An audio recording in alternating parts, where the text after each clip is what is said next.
गगनबावडा तहसील कार्यालय परिसरातील सुरक्षितता आणि सौंदर्यीकरणासाठी लाखो रुपये खर्च करून विद्युत रोषणाई आणि पथदिव्यांची व्यवस्था करण्यात आली होती।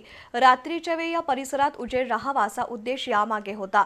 मात्र सद्यस्थितीत हे सर्व दिवे बंद अवस्थेत असून तहसील कार्यालयाच्या आवारात अंधाराचं साम्राज्य पसरलंय।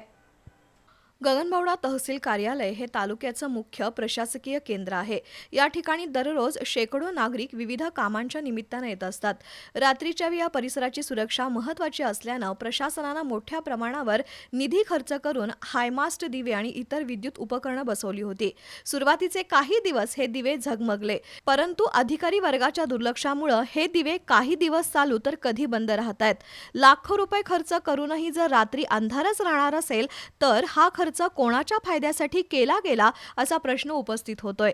तहसील कार्यालयात महत्त्वाची कागदपत्र, संगणक संच आणि इतर सरकारी मालमत्ता असते। रात्रीच्या वेळी पूर्णतः अंधार असल्यानं या मालमत्तेच्या सुरक्षेचा प्रश्न गंभीर बनला आहे।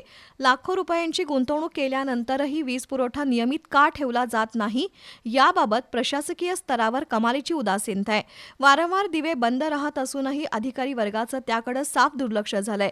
शासनाचा लाखो रुपयांचा निधी खर्च होऊनही जर नागरिकांना आणि कर्मचाऱ्यांना अंधारातच राहावं लागत असेल तर याला जबाबदार कोण असा सवाल उपस्थित करून तात्काळ हे सर्व दिवे कार्यान्वित करून तहसील परिसर प्रकाशमान करावा अशी मागणी गगनबावडा तालुक्यातील नागरिकांमधून होत आहे।